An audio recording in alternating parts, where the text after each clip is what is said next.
கிறிஸ்துவுக்குள் பிரியமான சகோதர சகோதரிகளே, இயேசு கிறிஸ்துவின் இனிதான நாமத்தில் உங்கள் அனைவருக்கும் என் அன்பின் வாழ்த்துக்கள். இன்றைய தினம் உங்களுக்காக கொடுக்கப்பட்ட வேத வசனம் ரோமர் 5ஆம் அதிகாரம் 7, 8 வசனங்கள். நீதிமானுக்காக ஒருவன் மரிக்கிறது அரிது, நல்லவனுக்காக ஒருவேளை ஒருவன் மரிக்க துணிவான். நாம் பாவிகளாய் இருக்கையில் கிறிஸ்து நமக்காக மரித்ததினாலே தேவன் நம்மேல் வைத்த தமது அன்பை விளங்க பண்ணுகிறார். ஒரு சமயத்தில் கப்பல் ஒன்று மூழ்கும் தருவாயில் இருந்தது. ஆபத்தில் தப்பி செல்ல கப்பலில் பல படகுகள் இருந்தன. ஆனால் கப்பலில் உள்ளோர் அனைவரும் ஒரே நேரத்தில் தப்பி செல்லும் அளவுக்கு படகுகள் இல்லை.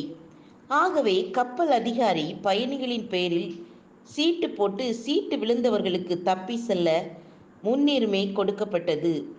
அப்பொழுது அப்படி முன்னுரிமை பெறாத ஒருவர் மரணத்தை சந்திக்க பயந்து பயங்கரமாக பீதியில் அலறினார். யாராவது எனக்கு உதவி செய்ய மாட்டீர்களா என்று தப்பி செல்ல முன்னுரிமை பெற்றவர்களை பார்த்து பரிதாபமாக கெஞ்சினார். அப்பொழுது தப்பி செல்ல அனுமதி சீட்டு பெற்ற ஒருவர் அவரது பரிதாப நிலவரத்திற்கு இறங்கி தான் செல்ல இருந்த இடத்தை அவருக்கு கொடுத்தார். நண்பனே, நான் மரிக்க ஆயத்தமாயிருக்கிறேன். ஆகவே என்னுடைய இடத்தை உமக்கு தருகிறேன். ஆனால் ஒரு நிபந்தனை. இயேசு கிறிஸ்துவிடம் உங்களுடைய பாவங்களை அறிக்கை செய்து மன்னிப்பை பெற்றுக்கொள்ள வேண்டும். நித்திய வாழ்வில் நான் ஆண்டவராகிய இயேசுவுடன் இருக்கும்போது நீங்கள் என்னை வந்து சந்திக்க வர வேண்டும். உங்கள் பேரிலும் கிறிஸ்துவின் பேரிலும் உள்ள அன்பு நிமித்தம் இதை செய்கிறேன் என்று கூறி தான் வைத்திருந்த சீட்டை அவர் பெயருக்கு மாற்றி கொடுத்தார். மரணத்தை சந்திக்க ஆயத்தமாக இருந்தவர் கப்பல் மூழ்கிய போது கடலில் மூழ்கி மரித்தார். மரணத்தை சந்திக்க பயந்தவர் படகில் ஏறி உயிர் தப்பினார். ஆனாலும் அவருடைய தியாக செயல் தப்பித்த இவரை உருக்கிற்று. எனக்காக ஜீவனை கொடுத்தாரே, இதைவிட பெரிய தியாகம் என்ன இருக்க முடியும்? கிறிஸ்துவின் அன்பு நிமித்தம் இதை செய்கிறேன் என்று சொன்னாரே. முழு மனுக்குலத்தின் பாவத்திற்காக பாவத்தையும் பாவத்தின் தண்டனையாகிய மரணத்தையும் தம்மேல் ஏற்றுக்கொண்டு சிலுவையில் கொடிய மரணத்தை ஏற்றாரே என்றெல்லாம் அவர் ஆழ்ந்து சிந்திக்க ஆரம்பித்தார். தன்னுடைய பாவங்களுக்கு மனஸ்தாபப்பட்டு இயேசு கிறிஸ்துவின் அதரிசனமான கரங்களில் விழுந்தார்.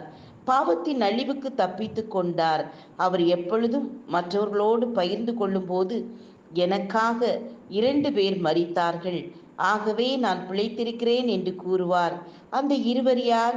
ஒருவர் நமது பாவங்களுக்காக மரித்த ஆண்டவராகிய இயேசு கிறிஸ்து. மற்றவர் தன்னுடைய இடத்தை அவருக்கு கொடுத்துவிட்டு கடலில் மூழ்கி மரித்த அந்த மனிதர். இந்த தியாக அன்பினை நாம் சிந்தித்து பார்ப்போம்.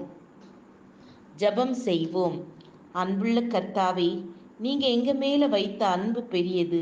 ஏசப்பா, பாவிகளாகிய எங்கள் மேல் இரக்கம் கொண்டு உங்க ஜீவனையே கொடுத்தீங்களே, அதைவிட மேலான அன்பு இந்த உலகத்தில் இல்லை. எங்களுக்கும் அப்படிப்பட்டதான அன்பை தாருங்க. இயேசுவின் நாமத்தில் பிதாவே, ஆமேன், ஆமேன். God bless you.